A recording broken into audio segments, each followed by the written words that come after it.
Do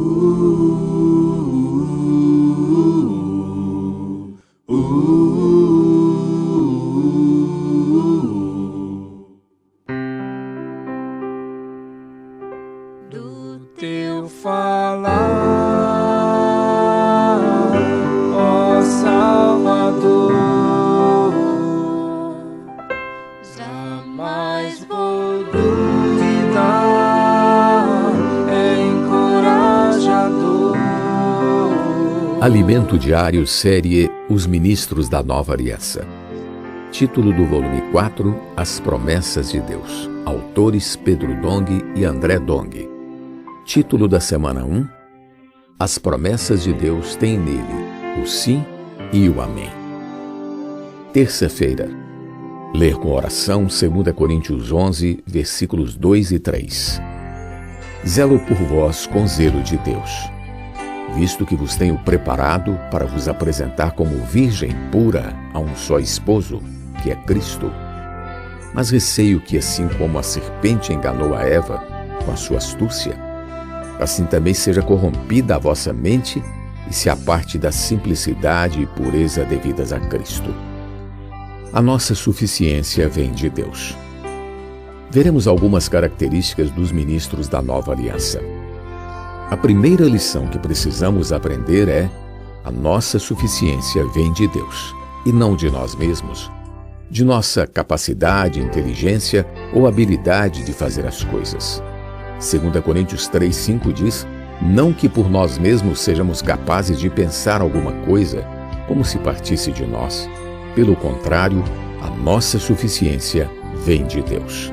Continuando, lemos no versículo 6, o qual nos habilitou para sermos ministros de uma nova aliança, não da letra, mas do Espírito, porque a letra mata, mas o Espírito vivifica. Para ilustrar, leiamos 2 Coríntios capítulo 1, versículo 8, que diz: porque não queremos, irmãos, que ignoreis a natureza da tribulação que nos sobreveio na Ásia, porquanto foi acima das nossas forças, a ponto de desesperarmos até da própria vida. O Senhor muitas vezes coloca-nos em situações como essa, de não ter para onde fugir, não ter saída, a ponto de desesperarmos até da própria vida, para que possamos depender totalmente dele. Mas no versículo seguinte está escrito, no versículo 9, contudo, já em nós mesmos, tivemos a sentença de morte, para que não confiemos em nós, e sim no Deus que ressuscita os mortos. Esse é o viver de um ministro da Nova Aliança. Não use sua capacidade para levar a cabo o plano de Deus, pois dele vem a nossa suficiência e nossa força.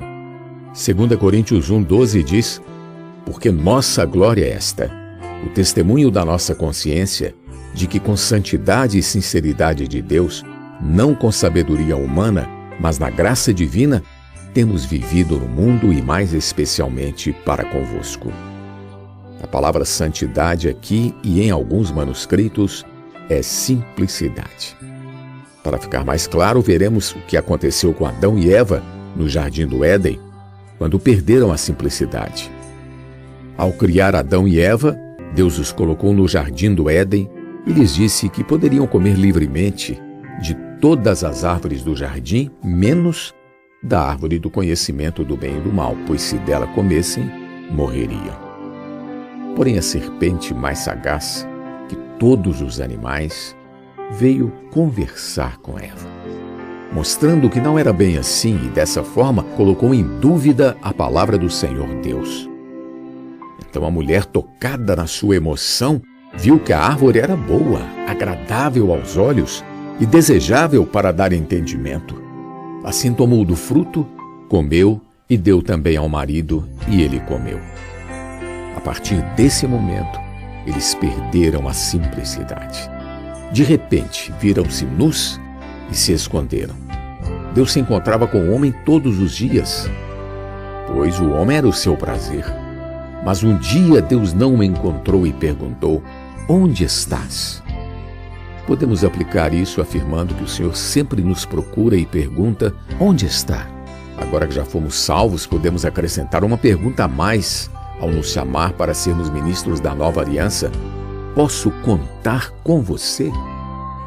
Continuando, Adão apareceu, desculpando-se, colocou a culpa na mulher, que por sua vez colocou a culpa na serpente. Assim também ocorre conosco. Jogamos a culpa um no outro, ninguém assume nada. Nosso homem natural é assim, não assume a culpa. Adão e Eva estavam nus e apareceram com um avental de folhas de figueira para cobrir sua nudez. Deus poderia ter pensado: que coisa estranha, agora você está com vergonha. Antes você nunca teve vergonha diante de mim, agora você sente que está nu. O que aconteceu aqui? O conhecimento do bem e do mal entrou no homem e este perdeu a simplicidade. Esta é uma grande lição para nós. Devemos ir sempre diante do Senhor totalmente despidos de nossas justificativas. Não adianta fazer avental de folhas de figueira. Deus nos vê como realmente somos. Devemos orar: eu não tenho nada para esconder, Senhor. Tal qual estou, venho a Ti. Não quero me esquivar. Eis-me aqui, Senhor. O Senhor irá preparar as vestes de que necessitamos. Vemos que assim como a serpente enganou a Eva com a sua astúcia, Paulo temia que a mente dos coríntios fosse corrompida. O problema está em nossa mente. Devemos achegar-nos ao Senhor com simplicidade, dizendo-lhe que nada temos a esconder e que nada sabemos fazer. Sem Ele, nada podemos fazer. Dependemos 100% do Senhor. Essa é a lição que devemos aprender como ministros da nova aliança. Sem Deus, somos incapazes de fazer alguma coisa. Ainda que tenhamos muita habilidade e capacidade para desenvolver tarefas, isso de nada valerá.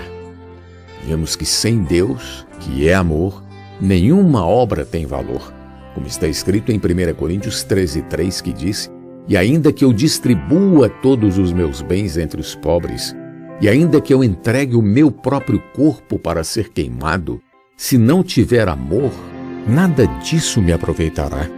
Até mesmo na edificação, o princípio da dependência a Deus se aplica.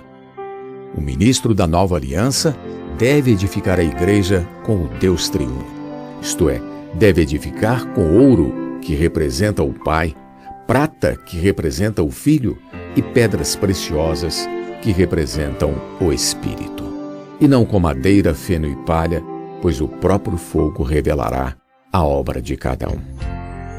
Pergunta de hoje: como o ministro da nova aliança pode desempenhar adequadamente seu ministério? Jesus é o nosso Senhor. Do teu falar, ó Salvador, jamais vou duvidar, é encorajador, fiel me faz andar, faz tua glória eu ver, o mal vem derrotar. Fiel me faz andar, faz tua glória eu ver, o mal vem derrotar.